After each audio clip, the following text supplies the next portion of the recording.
안녕하세요. 클라우드젠 마케팅 매니저 양선주입니다. 오늘은 쉽게 배워보는 데이터 시각화를 주제로 웨비나를 준비했습니다.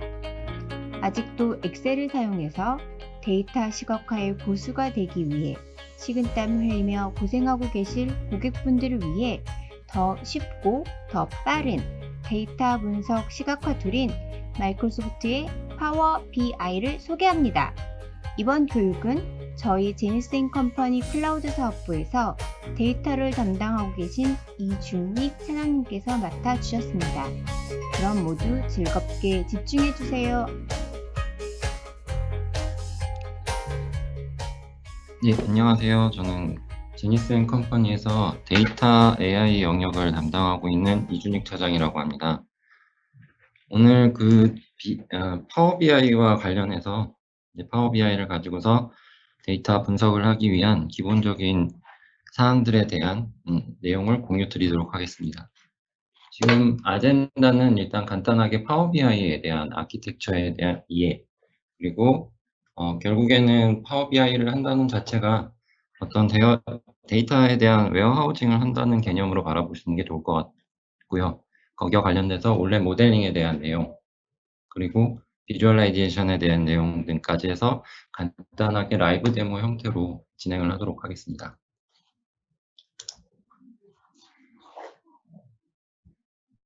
지금 보시는 화면이 이제 전체 파워 BI 서비스에 대한 내용인데요. 기본적으로 이제 알고 계시는 게 파워 BI 데스크탑과 파워 BI 서비스 두 가지에 대한 내용은 알고 계실 것 같은데요. 파워 BI 데스크탑에서는 간단하게 이제 온프레미스 로컬 PC상에서 데이터를 로드하고 분석하는 분석을 진행할 수 있는 툴이라고 보시면 되고, 파워 BI 서비스 같은 경우에 그렇게 해서 생성한 데이터셋과 어떤 레포트들을 다른 사람들과 공유할 수 있는, 그래서 이제 조직 안에서 활용할 수 있는 클라우드상의 서비스라고 보시면 될 것 같습니다.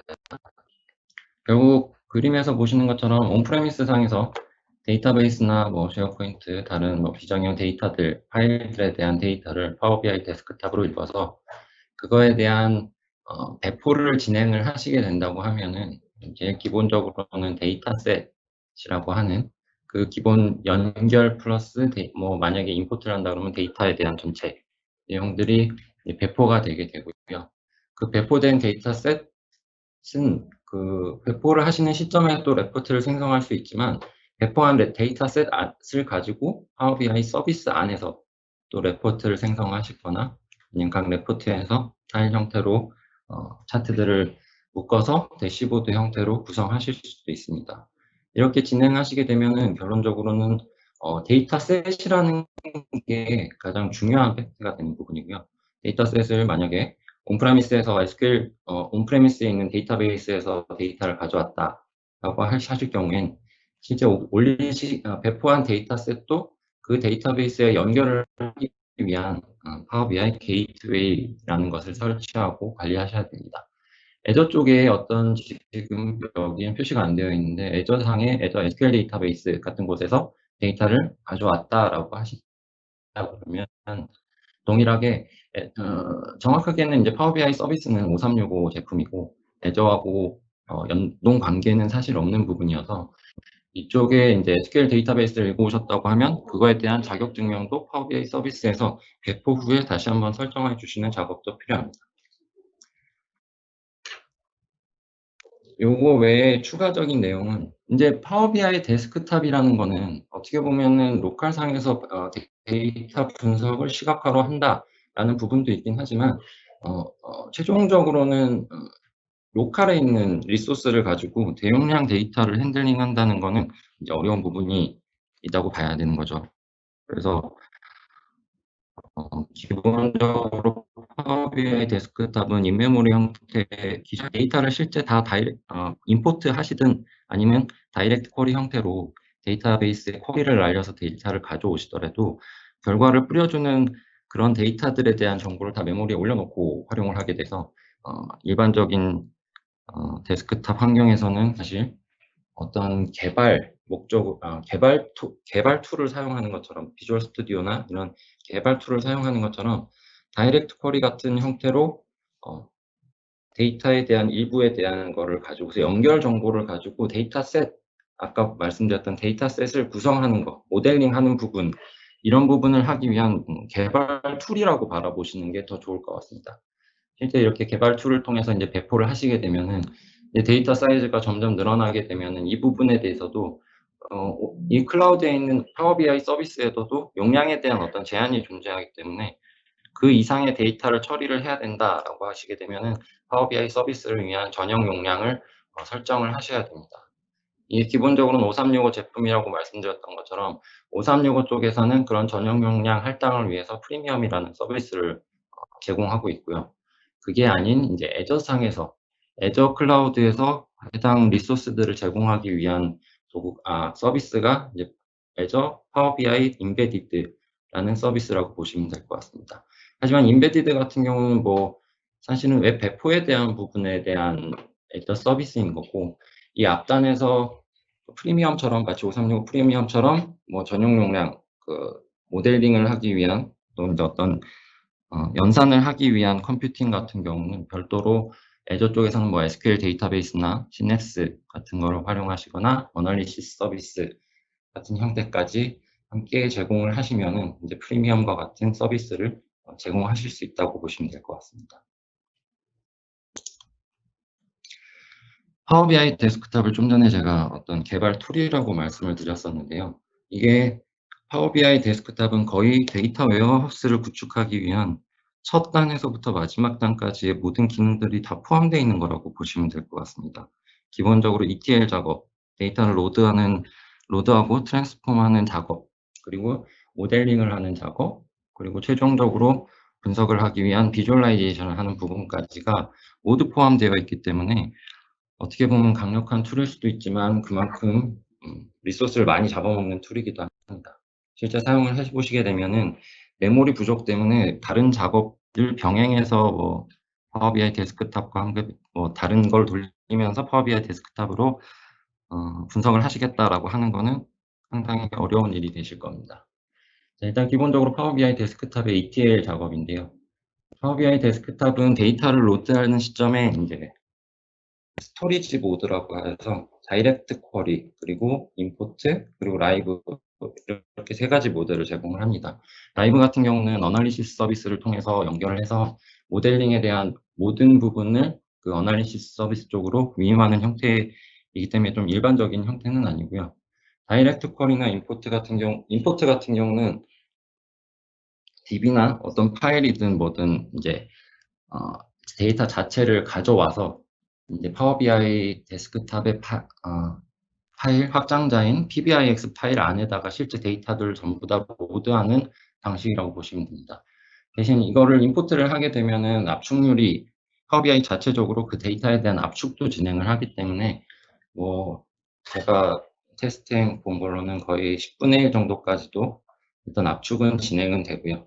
하지만 이 부분이 조금 문제가 되는 거는 나중에 해당 파일을 이제 배포를 하시게 되면은 그 모델이라고 하는 그 데이터 로드하는 부분, 그리고 로드한 데이터들까지 포함한 저 PBIX 파일 자체가 1기가가 넘게 되면은 일반 프로 라이센스로는 파워 BI 서비스에 배포를 하실 수가 없습니다. 그리고 프리미엄을 사용하더라도 저 부분은 이제 10기가 이상이 되는 모델은 배포를 하실 수가 없으시고요.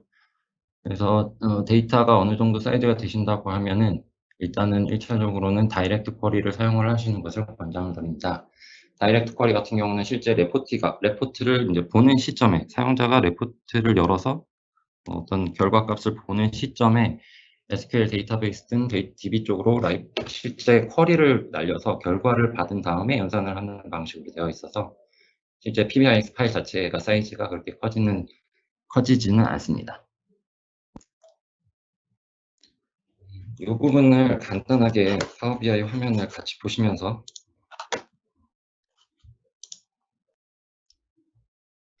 데스크탑 화면에서 좌측에 보시면은 지금 모델, 그리고 데이터, 그리고 비주얼라이저, 레포트라고 하는 세 개의 탭으로 구성이 되어 있고요. 이 아래 있는 데이터와 모델 같은 경우를 앞에서 말씀드렸던 그 모델링 부분, 그리고 이 레포트 부분이 비주얼라이제이션 부분이라고 보시면 될 것 같습니다. ETL 같은 경우는 지금 get data라고 하는 이 버튼을 통해서 실제 데이터 소스에 대한 연결을 진행을 하시게 되고요. 이 부분은 파워 BI 데스크탑에서 제공하는 굉장히 다양한 데이터 커넥터를 통해서 어떤 저장소든 연결을 해서 데이터를 가져오실 수도 있고요. 만약에 여기 없다고 하면은 뭐 ODBC나 JDBC에 대한 연결, 뭐 파이썬에 대한 연결도 지원을 하기 때문에 거의 원하시는 모든 데이터 소스에 접속이 가능하실 겁니다. 저는 일단 데이터를 Azure SQL 데이터베이스에 올려놓은 상태여서 그쪽으로 일단 커넥션을 진행을 하고요. 자격증명은 제가 기존에 이미 접속을 해놨던 상태여서 별도의 자격증명은 진행이 되지 않습니다. 여기 보시면 이제 데이터 커넥티비티 모드라고 되어 있는데요. 아까 말씀드렸던 스토리지 모드와 동일한 거라고 보시면 될 것 같습니다. 임포트를 하시게 되면 실제 데이터베이스에 연결을 하시더라도 데이터를 실제 다 가져와서 현재 PBIX 파일에다가 올려놓으실 수도 있으시고요. 하지만 일반적으로는 다이렉트 쿼리를 진행을 하시는 게 좋긴 합니다. 하지만 사실은 임포트라고 하는 게 실제 데이터를 완전히 가져오는 거고, 이 파워 BI 데스크탑이라는 게 어떤 개발 툴이라고 말씀을 드렸는데요. 개발 툴이라는 거는 개발 툴 안에서 할 수 있는 기능들이 예를 들어서 임포트를 하게 되면 데이터를 가져왔기 때문에 거의 완벽하게 모든 기능들을 활용할 수 있지만, 사실 다이렉트 쿼리를 하게 되면은 ETL 작업에 대한 부분, 예를 들어서 데이터를 가져오고 트랜스폼하는 작업을 다이렉트 쿼리에서는 진행을 하실 수 없다든가 하는 형태의 제약들이 좀 발생을 하게 됩니다. 네, 지금은 일단 다이렉트 쿼리 모드로 진행을 하고요.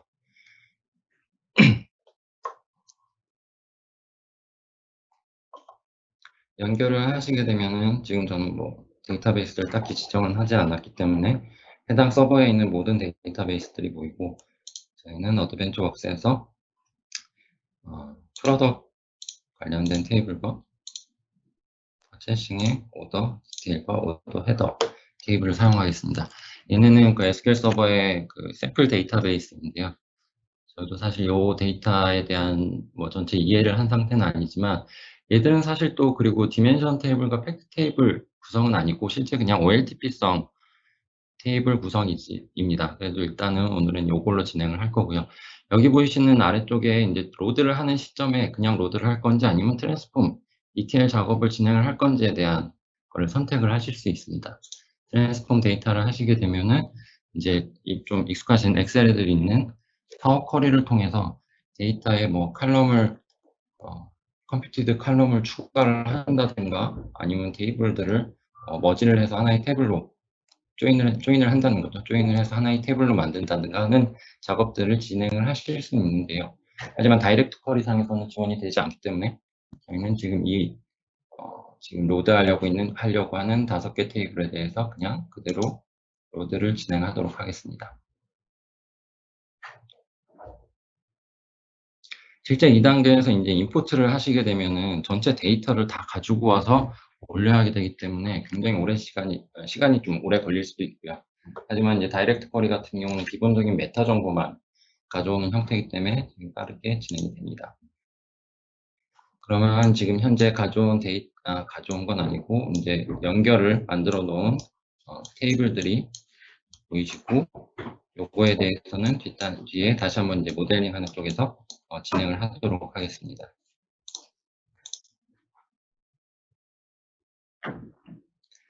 자, 모델링 부분인데요. 모델링을 왜 해야 되는지라고 생각을 하실 수도 있고, 기존에 이제 멀티 디멘션 큐브를 활용해서 BI를 하셨던 경우에는 그 큐브를 만들기 위한 작업을 이제 IT 부서 쪽에서 진행을 하고 현업 쪽에서 필요한 디멘션 차원들을 요청을 하고 거기에 대한 큐브를 만들어주는 작업들을 진행을 하셨을 텐데요. 멀티 디멘션 큐브와는 다르게 지금 파워 BI 쪽에서는 그냥 ROLab이라고 하는 타블라 모델링을 이제 지원을 합니다. 그래서 간단하게 이런 식으로 테이블들에 대한 관계 설정을 해서 실제 데이터를 가져오기 위한 디멘션, 그리고 실제 데이터가 계산을 해야 되는 데이터가 들어있는 팩트 테이블 형태로 구성을 하실 수 있습니다. 모델링은 뒷단에서 다시 한번 얘기를 하고요. 그다음에 비주얼라이제이션 쪽인데요. 비주얼라이제이션은 이제 실제 MS에서 기본적으로 제공하는 차트들, 그리고 뭐 슬라이서나 뭐 다양한 뭐 AI 비주얼라이제이션 쪽도 있고, 뭐 파이썬이나 R에 대한 코드 연결도 가능하시고요. 그리고 추가적으로 이제 커스텀 비주얼라이제이션을 활용하실 수 있는데, 이걸 활용하기 위해서는 로그인, 애저가 아니라 파워 BI 서비스 로그인 계정을 만드시고, 거기로 로그인을 하신 다음에 이 파워 BI 비주얼이라고 되어 있는 마켓플레이스 같은 곳에서 해당 뭐 MS에서 배포를 하거나 아니면 파워 BI 파트너사들에서 제공하는 서비스들을 다운로드 받으시고 활용이 가능하십니다. 지금 저는 로그인이 안 되어 있는 상태이긴 한데요. 비주얼라이제이션 쪽에 가시면은 기본적인 차트들, 정보들과 필요하시면은 이제 우측 클릭하셔서 Get More Visuals라고 해서 접속을 하셔야 되는데, 이제 로그인 계정이 지금 그쪽에 연결이 안 돼 있어서 일단은 그냥 진행을 하도록 하겠습니다. 자, 올랩 모델링인데요. 이 부분은 결국에는 데이터 웨어하우스를 구축하고 BI를 통합하는 부분인데, 파워 BI 서비스도 결국에는 BI를 하기 위한 툴인 거고, 그 앞단에서 사실 어널리시스 서비스나 아니면 시냅스 같은 웨어하우스를 구축을 하고, 거기서 데이터를 실시간적으로 끌어와서 비주얼라이제이션을 해서 분석을 한다라는 부분이 어떻게 보면 파워 BI가 가지고 있는 전체 기능이라고 보시면 될 것 같습니다. 예, 데이터 웨어하우스 구성에서 보시면은 하드웨어, 관리, 소프트웨어, 그리고 추출, 변환, 정렬을 위한 도구, 데이터베이스 마케팅 시스템, 메타데이터, 그리고 최종 사용자 활용 도구까지 해서 사실 이미 데이터를 파워 BI는 자체적으로 저장을 할 수도 있고, ETL 작업을 진행할 수도 있고, 모델링도 진행을 할 수 있고, 기본적으로 뭐 OLTP와 올랩에 대한 부분은 다들 알고 계실 거라고 생각을 하고요. 저희가 진행하는 건 올랩, 그리고 지금 불러온 테이블 같은 경우는 OLTP 테이블이긴 하지만 어쨌든 좀 디멘션 테이블과 팩트 테이블 구성과 유사한 형태여서 그대로 진행을 하도록 하겠습니다. 기본적인 데이터 웨어하우스와 트랜잭션 데이터베이스, OLTP, 올랩의 차이점에 대한 간단한 내용이고요. 올랩에서 일단 저희가 구축할 거는 스타 스키마에 약간은 좀 더 추가된 뭐 스노우플레이크 스키마 형태로 진행을 할 예정이고요. 기본적으로 그 모델링을 한다는 개념에서 사실 저희가 에몰랩 형태로 진행을 할 건 아니지만, 기본적인 개념 설명을 하기 위해서 큐브에 대한 내용을 살짝 공유드리도록 하겠습니다. 뒤에서 이제 실제 파워 BI를 사용하시게 되면 드릴 다운, 드릴 업이라는 내용을 많이 들으실 건데요. 여기 보시는 것처럼 이 큐브는 지금 로케이션, 그리고 타임, 아이템 3개의 차원으로 구성되어 있는 큐브이고요. 이게 에몰랩 큐브에서는 이런 식으로 디멘션을 구성한 후에 안에 이 값들을 전부 다 이미 계산을 해서 계산된 값들 자체를 이제 올려놓는 방식으로 큐브를 구성을 하게 됩니다. 여기서는 지금 Q1, Q2, Q3로 되어 있는 타임 디멘션에 대해서 드릴 다운을 하게 되면 이제 월 단위로 자nuary에서 디셈버까지 월 단위로 값을 다 이제 기본적으로는 이제 윗단계에서 하나 단계를 아래로 내려가는 형태로 드릴 다운이 가능하고, 그다음에 반대로 이제 드릴 업 형태로도 진행이 가능한 형태입니다. 그 외에 뭐 여기서는 이제 롤업이라고 하는데, 지금 BI 쪽, 파워 BI 쪽에서는 그냥 드릴 다운, 드릴 업으로 보시면 될 것 같고요. 이제 다이스라는 것도 존재를 하지만, 이거는 어떻게 보면 디멘션들에 대한 값들을 지정을 하고, 큐브는 이거를 멀티 디멘션 큐브에서는 이걸 나누는 게 가능한 것 같지만, 이제 타블라 모델링에서는 좀 다른 개념인 것 같고요. 최종적으로는 이제 슬라이싱이라는 거를 하게 된다고 보시면 될 것 같습니다. 위에 보시는 지금 로케이션과 타임 아이템에서 나는 Q1에 대한 데이터로 보겠다라고 하게 되면 3차원이었던 게 이제 2차원 형태로, 여기 로스앤젤레스, 뉴저지, 그리고 뭐 PC북 아이템별로 이제 이런 식으로 아이템별, 시티별 아이템 형태로 이제 슬라이싱을 진행하게 되고, 이게 저희가 보게 되는 비주얼라이제이션의 모습이라고 보실 수도 있을 것 같습니다. 이렇게 에몰랩을 사용하게 되면은 이제 뭐 장점은 실제 데이터 레포팅을 하는 입장, 마지막 엔드 유저, 분석을 하는 엔드 유저 입장에서는 이미 값들이 다 계산이 되어 있기 때문에 그 부분에 대한 로드는 이제 없이 빠르게 이제 데이터를 볼 수 있기는 하지만, 반대로 이런 데이터를 만들기 위해서 큐브가 이제 차원이 늘어나거나 하게 되면은 실제 존재하지 않는 값들, 널값들을 채우기 위한 엄청난 리소스를 활용해야 되는 부분이 발생을 하기 때문에 요새는 많이 쓰지 않는 걸로 알고 있고요. 그야 반대로 이제 알롤레벨 같은 경우에는 별도의 큐브를 생성하는 방식이 아니라 아예 디멘션들에 대한 테이블들을 별도로 구성을 해서 팩트 테이블에 대한 디멘션 테이블들의 연결만을 정리해 놓는 거를 이제 타블라 모델링이라고 얘기를 합니다.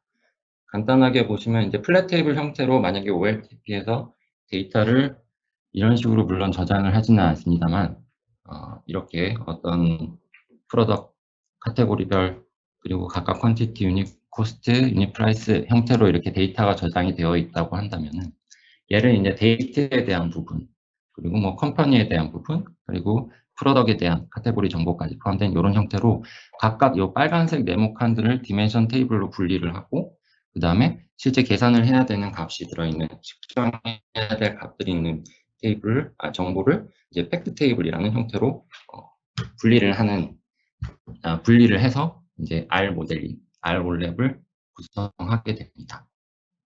이렇게 되면은 일단 데이터를 로드하는 쪽에서 사실은 R올랩 같은 경우에는 데이터를 로드하는 레포트 엔드 유저 입장에서 이제 실제 데이터를 그런 디멘션별로 값을 구해야 되는 부하가 발생을 하게 되고요. 대신 이제 앞단에서 이제 이런 뭐 큐브를 만든다든가 하는 작업들이 이제 좀, 그쪽 작업들은 부하는 줄어들게 되는 방식이 되는 거죠. 그리고 이렇게 되면 이제 예를 들어서 디멘션 값들을 내가 추가를 만약에 다른 엑셀을 통해서 받거나 다른 테이블 연결을 통해서 내가 분석하고자 하는 디멘션 차원들을 확장시키고 싶다라고 했을 때, 어떻게 보면 어느 정도 정보들만 받으면은 바로 본인이 직접 진행을 할 수도 있고, 예, 그런 부분이 이제 확장성이 좋다고 보면 좋을 것 같습니다. 이렇게 해서 구성한 이제 디멘션 테이블들과 텍스트 테이블의 구성에 따라서 뭐 각각 뭐 스타 스키마, 아니면 뭐 스노우플레이크 스키마, 아니면 이제 팩트 테이블들이 많아지고 디멘션 테이블들이 각각의 팩트 테이블들과 연결을 갖게 되면 뭐 갤럭시 스키마라고 이렇게 부르기도 합니다. 이 부분을 저희 이제 파워 BI 아까 데이터를 가져왔던 부분에서 보게 되면요. 이제 저희가 지금 보려고 하는 팩트 테이블은 실제 팩트 테이블이라고 볼 수는 없고요. 그 퍼체싱, 구매 쪽과 관련된 오더 헤더 테이블과 디테일 테이블, 이 두 개 테이블에 대해서 진행을 할 예정입니다. 일단은 요거를 진행을 하기 전에 기본적으로 이 데이터셋 안에 있는 데이터들에 대해서 이제 날짜 단위로 보통 분석을 많이 진행을 하시기 때문에 사실은 디멘션 데이트를 위한 디멘션 테이블이 하나 필요가 하게 됩니다. 그래서 그 부분은 잠시 뒤에 좀 진행을 하고요. 간단하게 얘네들에 대한 릴레이션십을 좀 맺어놓도록 하겠습니다.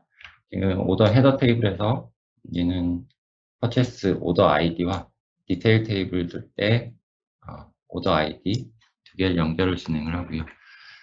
이렇게 진행을 하실 때 사실 그러니까 다대다 관계는 일반 OLTP 모델링에서도 그렇게 권장드리는 내용은 아니고, 사실 여기서도 다대다를 하시게 되면은 나중에 원하시는 결과값들이 좀 잘못 나오는 경우가 많기 때문에 일단은 다대일 관계를 가능하면 만드시는 게 좋을 것 같고요. 예, 일단 여기 두 개 아이디에 대한 연결을 진행을 하고, 그 다음에 프로덕트 테이블, 죄송합니다. 오더 디테일 테이블에서 프로덕트 아이디와 프로덕트 테이블의 프로덕트 아이디에 대한 연결 진행을 하고, 프로덕트 서 카테고리와 프로덕트 테이블에 대한 연결,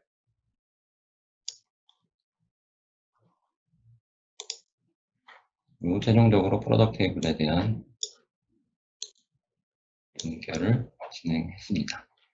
이렇게 보시면 지금 현재는 이 두 개, 오더 디테일 테이블과 헤더 테이블이 이제 팩트 테이블, 하나의 팩트 테이블이라고 보시고요. 옆으로 이제 디멘션이 프로덕트 카테고리 테이블까지 세 개의 디멘션 테이블이 연결되어 있는 형태로 보시면 될 것 같습니다. 여기 보시면 이제 화살표가 존재를 하게 되는데, 뒤에서도 다시 한번 그래프를 그릴 때 설명을 드리겠지만, 아까 제가 슬라이싱이라는 부분을 말씀을 드렸었는데요. 어떤 디멘션 테이블의 데이터를 가지고 실제 팩트 테이블에 대한 데이터를 슬라이싱을 해서 보겠다. 그럼 지금은 차원이 하나이기 때문에 볼 수는 없지만, 일단은 이 슬라이싱이 들어가는 방향이 이 화살표와 동일하다고 보시면 될 것 같습니다. 이 부분을 보여드리고, 그 다음에 이제 비주얼라이제이션 쪽인데요. 비주얼라이제이션을 하기 위해서는 기본적으로 좀 사용하실 수 있어야 되는 언어가 한 가지가 있는데, 그게 이제 DAX라고 하는 데이터 어널리시스 익스프레션이라고 하는 언어를 이제 사용을 하셔야 됩니다. 얘는 어떻게 보면은 데이터를 지금 가져온 거는 ROLAP 형태로 가져왔지만, 거기에 대해서 사실 BI는 계산된 열, 계산된 값, 그리고 KPI 같이 어떤 계산 수식을 넣고 그거를 사전에 미리 정의를 해놓은 상태에서 다양한 디멘션으로 슬라이싱을 하면서 그 결과를 그 시점에 이제 보여주는 형태가 될 건데요. 그런 측정 값들이나 이제 calculate 컬럼 등을 만들기 위한 언어라고 보시면 될 것 같고, 간단하게는 이런 형태로 calculate 테이블의 어떤 특정 변수에 대한 서머리를 어떤 필터를 가지고서 진행을 하겠다라든가, 좀 디테일하게 YOY를 구한다라고 할 경우에 변수로 아예 변수로 어떤 특정 합산값을 현재 날짜 기준으로 합산을 하고, 그 디멘션 데이터 테이블, 저희가 이제 좀 이따 만들 건데, 그 데이트 테이블을 기준으로 해서 같은 기간에 작년 기간을 가져오는 함수를 통해서 작년 어마운트 값을 계산을 하고, 리턴은 이제 작년 거에서 올해 걸 빼고, 아니죠, 올해 거에서 작년 걸 빼고 작년 걸로 다시 나누는, 여기 좀 오타가 있네요. 이런 식으로 진행을 할 수 있고, 닥스 언어는 어쨌든 파워 BI를 진행하시기 위해서는 반드시 필요한 언어라고 보시면 될 것 같습니다. 그래서 닥스 언어를 간단하게 좀 볼게, 저희가 지금 필요한 게 데이트에 대한 디멘션 테이블이 필요하기 때문에 그 부분을 하나 추가로 만들어 보도록 하겠습니다.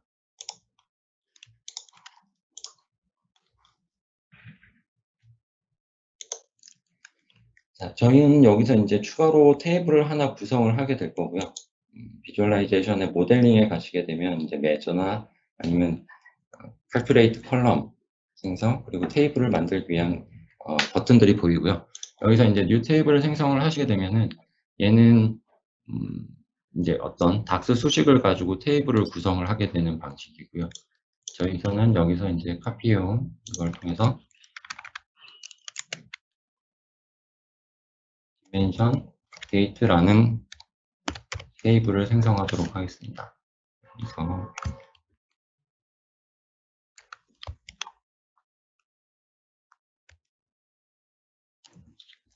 그래서 일단 여기 있는 수식은 어떤 특정 분석을 하기 위한 테이블에서 그 테이블에서 갖고 있는 데이트의 최소값에서부터 최대값까지의 데이트를 생성하는 형태로 되어 있는데, 저희는 일단은 간단하게 2010년 0101부터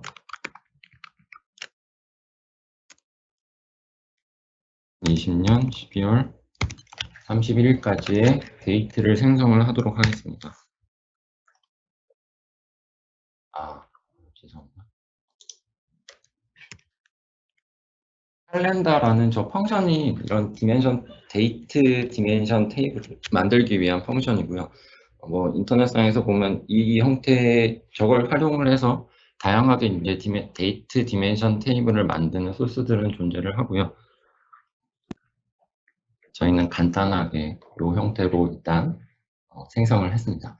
자, 이제 좌측에 보시면은 모델과 데이터 탭이 있는데, 데이터 탭에 가시게 되면 사실은 지금 연결되어 있는 테이블에 대한 데이터를 좀 확인할 수 있는 부분인데, 단 여기서 아까 말씀드렸다시피 다이렉트 쿼리를 쓰시게 되면 제약사항들이 발생을 한다고 말씀드렸는데요.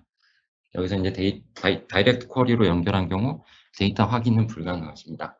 대신 저희가 닥스 쿼리로 만들거나 아니면 임포트한 데이터에 대해서는 확인이 가능하시고요. 그러니까 로드가 좀 오래 걸려서 잠시.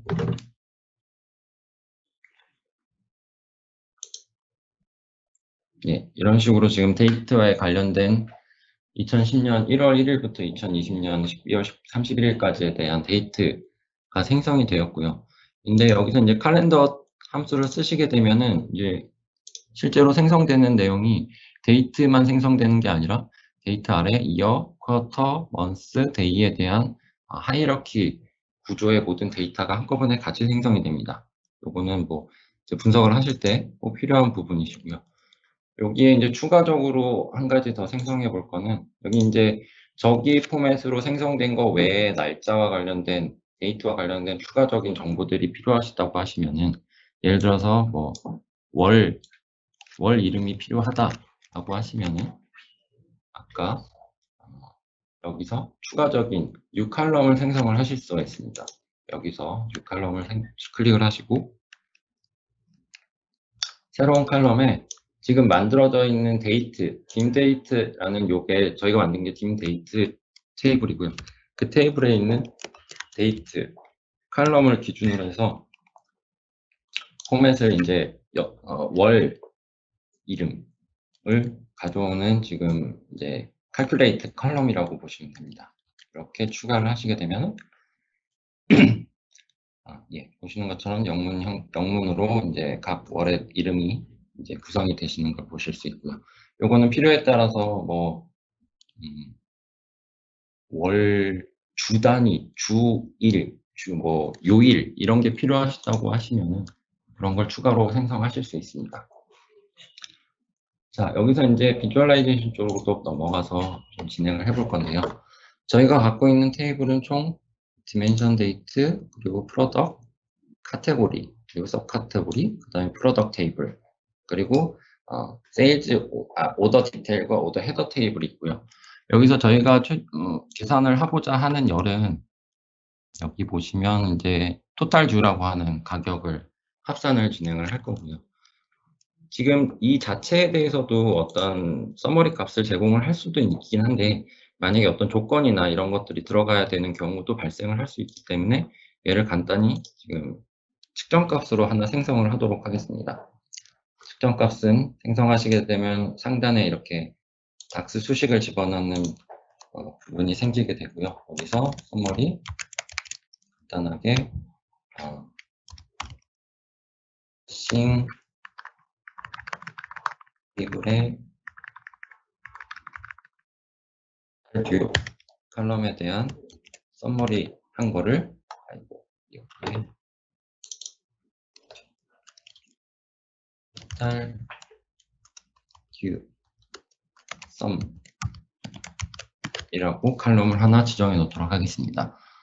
사실 이제 팩트 테이블 쪽에서도 이제 OLTP성으로 정해놓은 컬럼 이름들이 실제 분석을 하는 사람 입장에서는 이제 이해가 되지 않는 형태로 구성이 되어 있을 수도 있기 때문에 실제 대상에 대한 매저를 같이 이제 좀 알아볼 수 있는 형태로 이름을 명명해서 생성을 해 놓으시면은 아무래도 분석하는 쪽에서 좀 도움이 될 것 같고요. 자, 여기서 일단은 분석을 하기 위한 첫 번째 단계로는 이 데이터를 전체를 가져와야 되는 부분은 아니기 때문에 기본적으로 슬라이서라는 거를 하나 먼저 생성하도록 하겠습니다.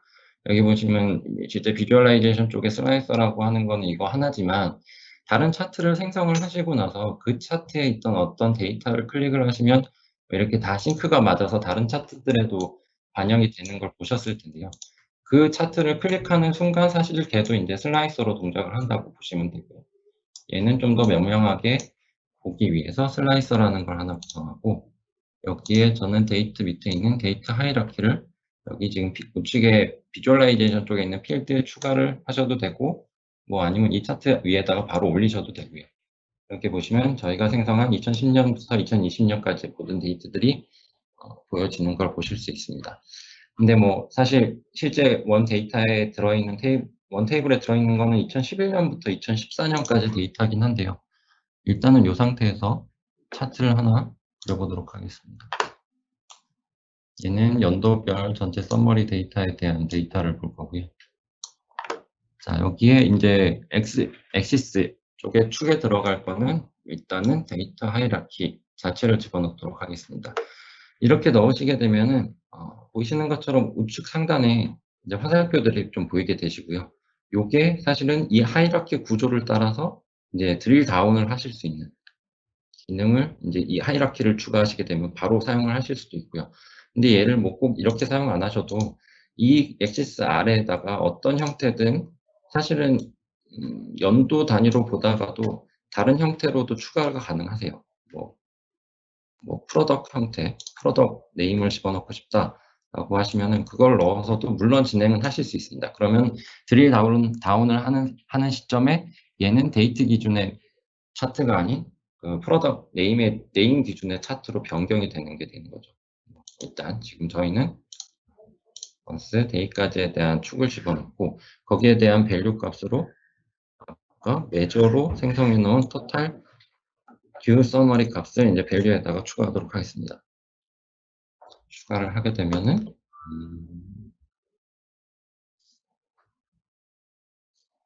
죄송합니다. 저희가 데이트 테이블을 생성하고 관계를 지금 설정을 안 해놔가지고요. 예, dim 데이트는 생겼으나 관계가 없어서 아까 연결해 놓은 게 아무 의미가 없었던 것 같고요. 지금 여기에 지금 오더 데이트, 퍼체이싱 헤더의 오더 데이트 기준으로 dim 데이트와 연결을 놓도록 하겠습니다. 네, 연결을 설정을 하고요.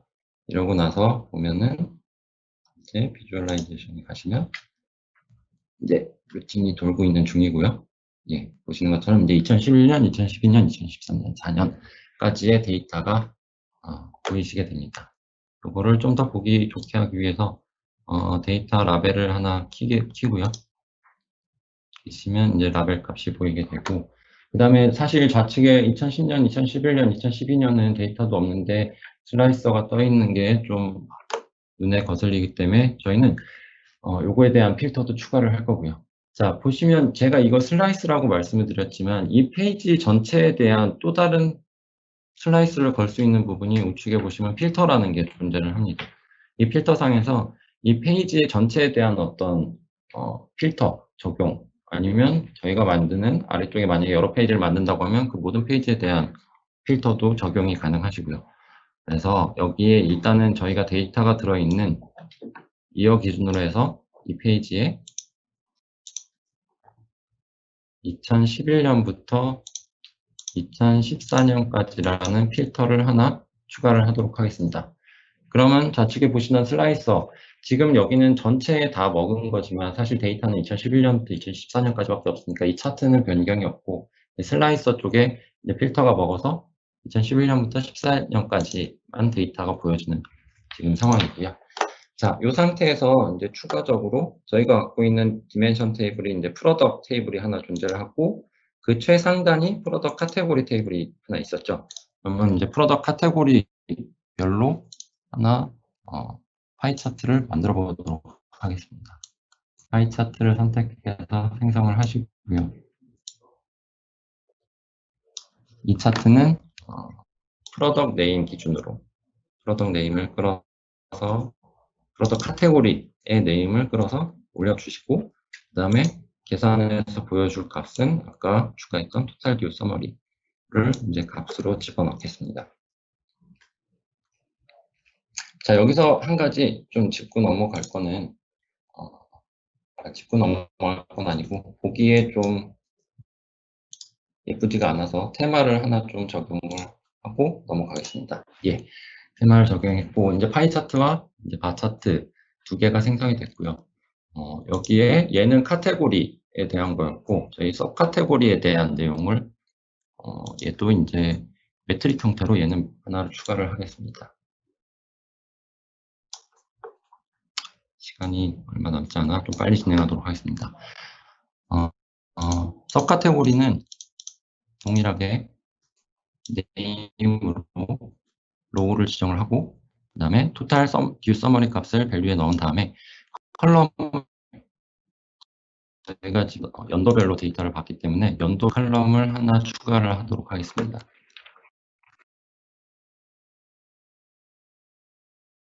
롤랩에서 이제 좀 딜레이가 발생하는 현상인데, 이것 때문에 사용하시게 되는 SQL 서버나 이런 거에 대한 용량을 늘리거나 하는 부분이 좀 필요를 합니다. 자, 보시면은 지금 데이터가 이상하게 나온 걸 보시는데요. 이게 이제 릴레이션 쪽에서의 문제라고 보시면 되는데요. 지금 우리가 보려고 했던 데이터는 오더 헤더에 있는 토탈 듀에 대한 데이터였는데, 저희가 슬라이싱을 들어간 테이블은, 슬라이싱이 들어간 디멘션은 지금 프로덕트 서 카테고리에서 슬라이싱이 들어왔었습니다. 그로 인해서 지금 퍼체싱 오더 헤더 테이블까지는 여기 화살표 방향 보시면 반대로 이제 저쪽까지는 적용이 안 되는 부분이 발생을 하게 되고요. 그래서 사실은 얘네 두 개는 통합된 테이블로 만들어서 팩트 테이블을 구성을 해야 되는 게 맞지만, 저희는 일단 여기서 얘를 싱글 사이드가 아니라 싱글 디렉션이 아닌 보스 디렉션으로 일단 변경을 하도록 하겠습니다. 데이터는 좀 안 맞을 수도 있을 것 같긴 한데요. 이 상태에서 이제 다시 비주얼라이제이션으로 돌아가서 이제 다시 데이터를 로드를 하게 되면 정상적으로 2012년부터 2014년까지의 데이터가 각 서 카테고리별로 보이는 걸 확인하실 수 있습니다.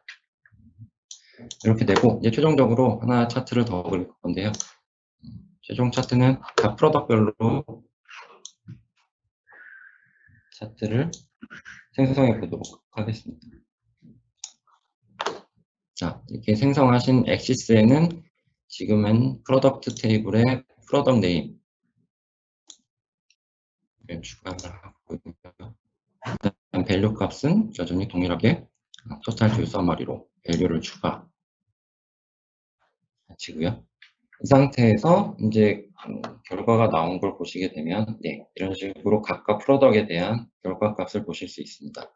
자, 근데 여기서 보시면은 우측 두 개 차트 같은 경우는 2011, 2012, 2013, 2014라는 데이트 기준으로 레전드를 잡았지만, 지금 좌측에 있는 두 개 차트 같은 경우는 실질적으로 전체, 지금 2011년부터 2014년까지 전체 데이터를 다 보여주는 형태이기 때문에, 얘네들에 대해서 아까 만들었던 이 슬라이서를 사실은 지금 이 상태에서 2011을 클릭을 하게 되면 전체 데이터가 다 싱크가 맞아지는 형태로 되어 있습니다. 근데 이렇게 가지 않고, 이 우측 두 개는 각 연도별의 데이터를 그대로 보여주고, 좌측 두 개만 상세에 대한 정보를 보여주게, 각 연도별 데이터를 보여주는 형태로 진행하도록 하겠습니다. 포맷이라는 탭이 존재를 하고요. 이 탭에서 좌측에 에디트 인터랙션이라는 부분을 클릭을 하시게 되면은 이 차트, 이 컴포넌트에서 클릭을 했을 때 발생하게 되는 각각의 싱크들이 각 차트 위에 이제 표시가 되겠죠. 지금은 차트와 이제 넌이라는 두 개밖에 없는데, 이제 뭐 보시면은 이제 몇 가지 차트 유형에 따라서 다르게 나오는 부분들이 있고요.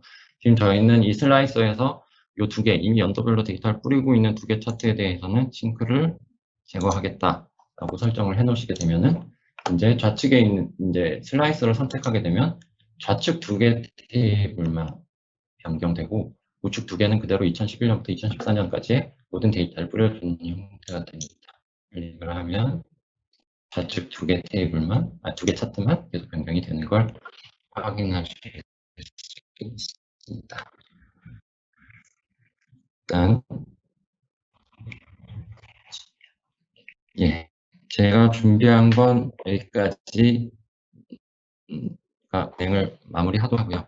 이제 저희와 관련해서 어떤 POC를 진행을 하시고 싶으시거나 아니면 문의사항이 있으시다고 하시면은 저희 쪽 영업을 통해서 문의 주시면 감사하겠습니다.